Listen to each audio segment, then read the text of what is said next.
सबको मेरा नमस्कार। हर साल हम बड़े धूमधाम से नवरात्रि और दशहरा मनाते हैं। दुर्गा माँ का आगमन होता है, गरबा खेला जाता है, रावण दहन होता है। हम ये सब मनाते तो हैं, लेकिन हमें इन सब चीज़ों का महत्व ही नहीं पता होता, इनका इतिहास पता नहीं होता। मैं आज आपको बताने जा रही हूँ इनका इतिहास। ये वीडियो 3 पार्ट्स में डिवाइड होगा। पहले पार्ट में मैं आपको बताऊंगी नवरात्रि का महत्व, दूसरे पार्ट में दशहरा का अर्थ और तीसरे पार्ट में ये उत्सव हमें क्या सिखाते हैं, इनका संदेश बताऊंगी। तो चलिए चलते हैं। नवरात्रि का महत्व। नवरात्रि मतलब 9 रातों का उत्सव। इसमें 9 दिन माँ दुर्गा के 9 रूपों की पूजा की जाती है। माँ दुर्गा के 9 रूप मतलब माँ शैलपुत्री, ब्रह्मचारिणी, चंद्रघंटा और ऐसे 9 रूप।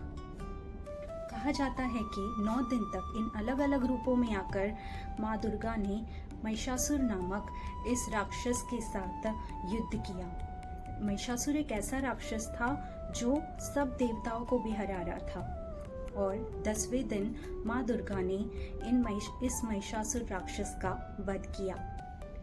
इसी जीत की याद में हम नवरात्रि के 9 दिन माँ दुर्गा की आराधना करते हैं और 10वें दिन विजयदशमी मनाते हैं। इसीलिए माँ दुर्गा को महिषासुरमर्दिनी भी बोला जाता है। चलिए तो अब बात करते हैं दशहरा की। दशहरा यानी विजयदशमी।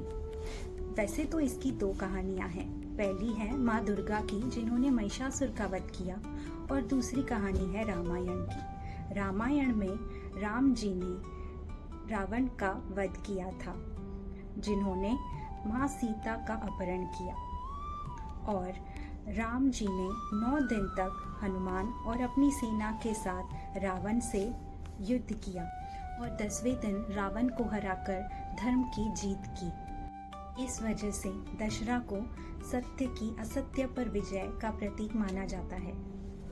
उत्सव का संदेश। चाहे हम इसे माँ दुर्गा की विजय कहानी से जोड़े या श्री राम के रावण वध से, दशहरा और नवरात्रि हमें यही सिखाते हैं कि बुराई कितनी भी शक्तिशाली क्यों न हो, अंत में सच्चाई और धर्म की ही जीत होती है। तो दोस्तों, अब आपको मालूम हुआ कि नवरात्रि और दशहरा क्यों मनाते हैं। मुझे कमेंट्स में ज़रूर बताइए कि आपको कौन सी कहानी ज़्यादा प्रेरणादायी लगी, दुर्गा माँ की या रामायण की। प्लीज़ वीडियो अगर अच्छा लगे तो लाइक, शेयर और सब्सक्राइब करना ना भूलें। जय माता दी, जय श्री राम।